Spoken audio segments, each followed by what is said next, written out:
Hello learners, welcome to this video. इस video में मैं आपको इनवर्स लाप्लास ट्रांसफॉर्म के दो क्वेश्चंस बताने जा रही हूँ। इससे पिछले वीडियो में कुछ क्वेश्चंस डिस्कस कर चुकी हूँ। आइए देखते हैं कि इन्हें किस तरह से सॉल्व किया जाएगा। फर्स्ट क्वेश्चन है, find L inverse 1/s³ into s² plus 1। अब हमारे पास 1/s³ के लिए फॉर्मूला अवेलेबल है, 1/s² प्लस 1 के लिए भी फॉर्मूला है, बट इनके प्रोडक्ट के लिए फॉर्मूला अवेलेबल नहीं है। तो इस तरह के एक्सप्रेशंस को हमें यूजिंग पार्शियल फ्रैक्शंस सिंप्लीफाई कर लेना होता है, देन उस पर एल इनवर्स अप्लाई करना होता है। तो इसके लिए सबसे पहले हम पार्शियल फ्रैक्शंस कर लेते हैं। 1/s³ into s² plus 1। यहाँ s⁻³ है, इसका मतलब ये लीनियर फैक्टर के रिपीटिशन को शो कर रहा है। इसके लिए हम a/s plus b/s² plus c/s³ इस तरह से लिखते हैं। नेक्स्ट फैक्टर एक क्वाड्रेटिक फैक्टर है, तो क्वाड्रेटिक फैक्टर के लिए हम ds प्लस e इस तरह से लिखेंगे अपॉन s² प्लस 1। ये पार्शियल फ्रैक्शन के रूल से इतना हम लिख सकते हैं। देन इसका एलसीएम लेंगे राइट हैंड साइड का, left hand side as it is लिख लेंगे। राइट हैंड साइड में s³ इंटू s² प्लस 1 इसका एलसीएम आ जाएगा। अब जब हम s से इसको डिवाइड करेंगे तो a into s² into s² plus 1 बचेगा। देन s² से सिमिलर मैनर में s इंटू s² प्लस 1 आ जाएगा। c के साथ s² प्लस 1 बचेगा क्योंकि s³ है, और रिमेनिंग है ds प्लस e, तो ds plus e into s² plus 1 use हो जाएगा तो s³ बचेगा, तो इंटू s³। अब डिनोमिनेटर कैंसिल हो जाएंगे, इसलिए हमारे पास आ जाएगा 1 इज इक्वल टू, इसको एक्सप्रेशन को सिंप्लीफाई करके लिख लेते हैं, a into s⁻⁴ plus as² plus bs³ plus bs plus cs² plus c and at last ds⁴ plus es³। इसमें से हमें s की डिफरेंट पावर्स के कोएफिशिएंट्स को कंपेयर करना होता है, तो इसके लिए इसे हम डिसेंडिंग ऑर्डर में अरेंज कर लेते हैं रेस्ट टू पार्ट्स के। तो a s⁻⁴ और d s⁻⁴ है, तो यहाँ से a प्लस d s⁻⁴ आ जाएगा। फिर s³ की टर्म्स देख लेंगे, तो b वाली टर्म और e वाली टर्म में s³ है, इसलिए b प्लस e s³ आ जाएगा। रिमेनिंग जो है इसके अंदर s² की टर्म्स as² और cs² है, तो a plus c into s² इस तरह से लिख लेंगे। और लास्ट में हमारे पास bs और c बचा हुआ है, तो इसे लिख देंगे bs प्लस c। तो ये अरेंज्ड फॉर्म में आ गई। अब इस इक्वेशन को हम इक्वेशन नंबर 1 लिख लेते हैं और इसमें कोएफिशिएंट कंपेयर करते हैं। Comparing coefficients of s⁻⁴, s³ s² s and constant term on both side. तो फर्स्ट इक्वेशन से कोएफिशिएंट ऑफ s⁻⁴ कंपेयर कर लेंगे। इस तरफ s⁻⁴ का कोई भी कोएफिशिएंट नहीं है, यानी कि 0 है, और a प्लस d इधर है, इसलिए इसे लिख सकते हैं हम a plus d is equal to 0 and it will imply a is equal to minus d। Similar manner में कोएफिशिएंट ऑफ s³ फाइंड कर लेंगे। s³ के लिए भी लेफ्ट हैंड साइड 0 ही है, क्योंकि इसे हम लिख सकते हैं 0s⁻⁴ plus 0s³ plus 0s² plus 0s and then plus 1, इस तरह से हम इसको लिख सकते हैं। तो सभी के कोएफिशिएंट 0 हैं, केवल कांस्टेंट टर्म का कोएफिशिएंट 1 है। तो next term is b plus e, तो हमें इससे मिल जाएगा b प्लस e। इसका मीनिंग है कि b और e में ये रिलेशन है b is equal to minus e।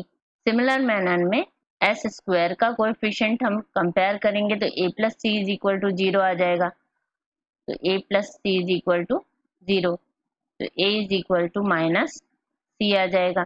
इसी तरह से यहाँ पर b है और इस तरफ b यानी कि s का कोएफिशिएंट 0 है। हमारे पास b की एक वैल्यू आ गई है, डायरेक्ट वैल्यू मिल गई हमें 0। इस वैल्यू को इस इक्वेशन में पुट कर देंगे तो it will imply e is equal to 0, यानी दो वैल्यूज हमें मिल गई हैं। अब लास्ट है c, और c कांस्टेंट है और यहाँ पर कांस्टेंट की वैल्यू है 1। तो इस कारण से कांस्टेंट टर्म का कोएफिशिएंट कंपेयर करने से हमें c इज इक्वल टू 1 मिल जा रहा है। तो c की भी वैल्यू नोन वैल्यू हो गई। अब चूंकि a is equal to minus c है तो इसकी वैल्यू हम यहाँ से फाइंड आउट कर सकते हैं। तो इसमें पुट कर दिया तो इससे हमें वैल्यू मिल जाएगी a इज इक्वल टू -1। तो एक वैल्यू ये नोन हो गई। a की वैल्यू -d के बराबर है। अब a हमें पता है तो इस कारण से हम इसको लिख सकते हैं -1 इज इक्वल टू -d, और इससे वैल्यू मिल जाएगी d की, तो d इज इक्वल टू 1। तो इस तरह से जितनी वैल्यूज हमें फाइंड आउट करनी थी वो सभी आ चुकी हैं। अब हम ABCDE की इन वैल्यूज को इस एक्सप्रेशन में पुट कर देते हैं। तो इससे हमें मिल जाएगा -1/s plus 0 plus 1/s cube, क्योंकि c की वैल्यू 1 है। ds प्लस e की वैल्यू 0 है, d की वैल्यू 1 है, इसलिए ये हो जाएगा s/s² प्लस 1। अब हम बोथ साइड्स L इनवर्स ले लेंगे। लेफ्ट हैंड साइड क्वेश्चन बन जाएगा 1/s³ इंटू s² प्लस 1 का inverse Laplace transform is equal to right hand side में L इनवर्स लेने से L inverse 1/s, minus sign हम बाहर लिख सकते हैं, plus L inverse 1/s³, then L inverse s/s² plus 1। तो इस तरह से हमें एक्सप्रेशन मिल गए और ये सारे एक्सप्रेशन फॉर्मूले के फॉर्म में मिले हैं। हमें पता है कि लाप्लास ट्रांसफॉर्म के फॉर्मूले L इनवर्स 1/s के लिए 1, L इनवर्स 1/s⁻n के लिए t⁻n minus 1/n-1 factorial L inverse s/s² plus a² is equal to cosine का फॉर्मूला होता है cos 80। ये फॉर्मूले यूज करके हम इस एक्सप्रेशन को कंप्लीट कर सकते हैं। तो अब इसमें लिख लेंगे माइनस L इनवर्स 1/s, तो ये वैल्यू 1 आ जाएगी, s⁻n, n की वैल्यू यहाँ पर 3 है, कंपेयर करेंगे तो यहाँ पर आ जाएगा t²/2 फैक्टोरियल और t²/2 फैक्टोरियल आ जाएगा, तो उसे हम इस तरह से लिख देंगे। Next one is s/s² plus 1, तो यहाँ पर कंपेयर करेंगे तो इसको हम 1² लिख सकते हैं, तो a की वैल्यू 1 हो गई। अगर इस एक्सप्रेशन में a की वैल्यू 1 हो तो यहाँ cos 80 की जगह cos t आ जाएगा, तो इसका आंसर cos t रहेगा। अब इसे सिंप्लीफाई करके लिख देते हैं, नेगेटिव टर्म बाद में लिख लेते हैं, t²/2 फैक्टोरियल 2 हो जाएगा, -1 प्लस cos t, और फाइनली यही इसका आंसर है। तो मेनली आपको पार्शियल फ्रैक्शंस करते आना चाहिए और आपको फॉर्मूले याद होने चाहिए, जिन्हें याद रखने की ट्रिक मैं पहले ही बता चुकी हूँ। अब हम नेक्स्ट क्वेश्चन देखते हैं। क्वेश्चन 2 है, find L inverse of s/s−3 into s² plus 4। तो इसमें दो फैक्टर्स हैं, पहला फैक्टर लीनियर फैक्टर है और जो दूसरा फैक्टर है ये क्वाड्रेटिक फैक्टर है। तो इस तरह के एक्सप्रेशंस को सिंप्लीफाई करने के लिए अगेन हम पार्शियल फ्रैक्शंस को यूज करेंगे। पार्शियल फ्रैक्शन के रूल से हम लिख सकते हैं s/s−3 into s² plus 4 is equal to a/s−3 linear factor के लिए, और क्वाड्रेटिक फैक्टर के लिए bs प्लस c/s² प्लस 4। अब इसका एलसीएम ले लेंगे तो s/s−3 into s² plus 4 is equal to a into, यहाँ पर एलसीएम आएगा s-3 इंटू s² प्लस 4, तो हमें s² प्लस 4 a के साथ में मिल जाएगा। फिर जो bs प्लस c वाली टर्म है उसको आपको ब्रैकेट में पुट करना है, इंटू रिमेनिंग टर्म s-3 रहेगी, इसलिए इसको s-3 3 लिखेंगे, डिनोमिनेटर कैंसिल आउट हो जाएगा, जो रिमेनिंग होगा वो होगा s is equal to a into s square plus 4 plus b s plus 3 into s minus 3। इसे सिंप्लीफाइड एक्सप्रेशन के फॉर्म में हम लिख लेते हैं a s square plus 4a plus b s square minus 3bs plus c s minus 3c।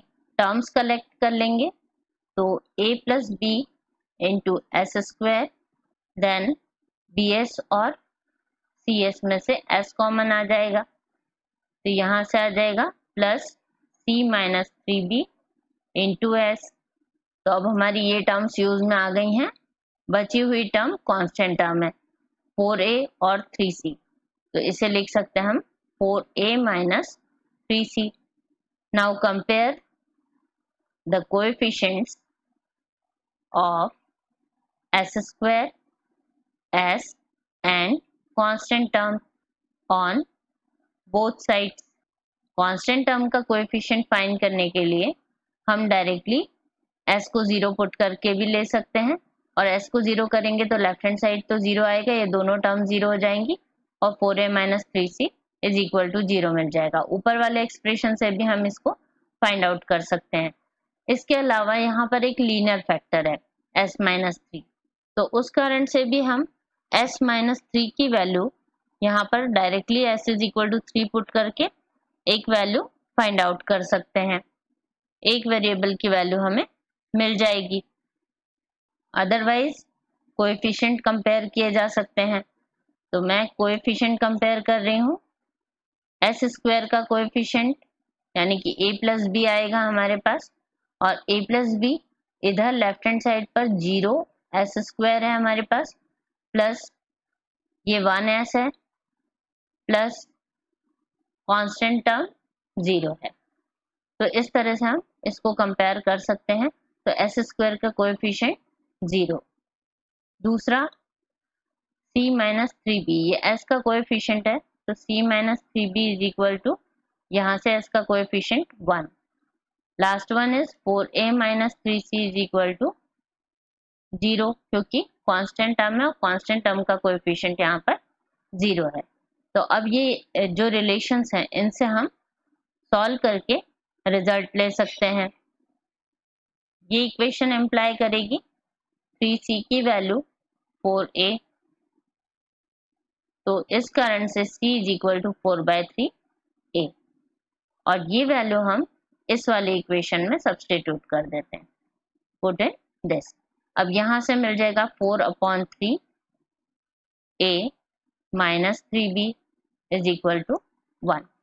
अब हमारे पास ये दो इक्वेशंस हैं और दो अननोन्स हैं, तो पहले वाले में a plus b is equal to 0 है, और जो दूसरी इक्वेशन है उसमें भी a और b में रिलेशन है, तो इन दोनों को हम सॉल्व कर लेते हैं। तो फर्स्ट इक्वेशन में मल्टीप्लाइड विथ 3 कर लेते हैं, तो ये आ जाएगा 3a plus 3b is equal to 0, और जो दूसरी इक्वेशन है उसमें 4/3a minus 3b equal to 1 है, तो ये कैंसिल हो जाएगा और यहाँ से ये दोनों ऐड हो जाएंगे, तो इससे मिल जाएगा 13/3a is equal to 1.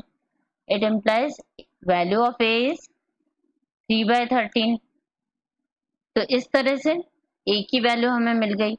अब बची हुई दो वैल्यूज हैं b और c, हमारे पास ये रिलेशन है, तो इस इक्वेशन से हम a की वैल्यू डाल के b की वैल्यू ले सकते हैं, तो it will imply b is equal to minus a, इसलिए -3/13। तो a और b दोनों वैल्यूज हो गई हमारे पास। अब तीसरा बचा है c, तो यहाँ c और b में रिलेशन है, तो इस वाले एक्सप्रेशन से हम लिख सकते हैं c is equal to 3b plus 1। Side change करके ले लिया हमने इस एक्सप्रेशन से। तो अब यहाँ पर c की value in terms of b आ गई, b की वैल्यू नोन है, इसलिए इसमें -3/13 का मल्टीप्लिकेशन कर देंगे, तो यहाँ से आ जाएगा -9/13 + 1 और इसकी वैल्यू आ जाएगी 4/13। तो इस तरह से हमारे पास ए बी सी तीनों की वैल्यूज आ गई हैं। अब इन वैल्यूज को हम सब्स्टिट्यूट कर देंगे पार्शियल फ्रैक्शन वाले इक्वेशन में। तो सभी में 1/13 कॉमन लिया जा सकता है, इसलिए 1/13 बाहर लिख लेंगे। देन ए की वैल्यू 3/13 थी, तो 3/s-3 आ जाएगा। दूसरे फैक्टर में bs अपॉन ये पूरा एक्सप्रेशन लिख लेंगे क्योंकि हमें अलग अलग फॉर्मूलों की जरूरत है, तो इसलिए ये हो जाएगा -3s/s² + 4। उसके बाद c की वैल्यू है, उसमें 4 है न्यूमरेटर में, तो +4/s² + 4 इस तरह से सेपरेट कर लेंगे। अब ये सभी फॉर्मूलों के फॉर्म में आ गए हैं, तो हम लाप्लास के इनवर्स ट्रांसफॉर्म के फॉर्मूले देख लेते हैं। L इनवर्स ऑफ 1/s - होता है e⁻⁴. L inverse s/s² + a², ये फॉर्मूला होता है cos 80 के लिए, और L इनवर्स 1/s² + a² होता है 1/a × sin 80 का फॉर्मूला। तो ये जो फॉर्मूले मैंने यहाँ लिखे हैं, ये सभी मैं आपको इनिशियली एक्सप्लेन कर चुकी हूँ, फॉर्मूले आपको लर्न करने होंगे। अब हम यहाँ पर L इनवर्स ले लेते हैं, दोनों तरफ L इनवर्स ले लेंगे। लेफ्ट हैंड साइड क्वेश्चन बन जाएगा L inverse of s/s-3 × s² + 4, और राइट हैंड साइड में 1/13 कांस्टेंट है, लीनियरिटी प्रॉपर्टी से बाहर आ जाएगा। इस फैक्टर में 3 भी बाहर आ जाएगा और L इनवर्स ऑफ 1/s-3 लिखा जाएगा। यहाँ ब्रैकेट लगा लेते हैं, माइनस इसमें से भी 3 कॉमन आ रहा है। L इनवर्स ऑफ s/s² + 2², ये फॉर्म हमने फॉर्मूले के फॉर्म के हिसाब से लिख लिया है, प्लस 4 × L इनवर्स 1/s² + 2²। अब ये सभी फॉर्मूलों के फॉर्म में आ चुके हैं, तो इसके लिए हम करस्पॉन्डिंग रिजल्ट्स लिख सकते हैं। 1/13 ब्रैकेट स्टार्ट 3 × 1/s-3, यहाँ पर s-3 लिखा हुआ है, फॉर्मूले में यहाँ s-a होता है। अगर ऐसा होता है तो e⁻80 आंसर मिलता है, a के प्लेस पर यहाँ पर 3 है, तो हमारे पास e⁻3t आएगा। सिमिलर मैनर में s/s² + a², ये फॉर्मूला है जिसमें a की जगह पर 2 है, तो इस वाले फॉर्म में a की जगह 2 है और इस वाले फॉर्मूले में लास्ट वाले में भी a की जगह 2 है। तो ये सारी वैल्यूज हमारे पास हैं, बस हमें इसको सिंपली लिखना है। तो ये आ जाएगा e⁻3t इसके कंपैरिजन से। अब यहाँ पर cos 2t आ जाएगा, तो इससे हम लिख सकते हैं -3 × cos 2t। देन प्लस में है टर्म तो +4, और ये जो है it is 1/a × sin 80। 1/a का ध्यान रखना है, उसको भूलना नहीं है। 1/2 sin 2t इस तरह से एक्सप्रेशन आ जाएगा, और इसमें जो कैंसलेशन सिंप्लीफिकेशन पॉसिबल हो वो करके हम फाइनल आंसर लिख देते हैं। तो it can be written as 1/13 3e⁻3t minus cos 2t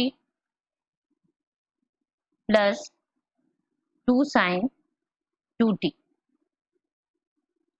and this will be result। Inverse Laplace transform में वैरायटी ऑफ क्वेश्चंस अवेलेबल है, तो इसलिए मैं कुछ और क्वेश्चंस नेक्स्ट वीडियो में लूंगी। Thanks for watching.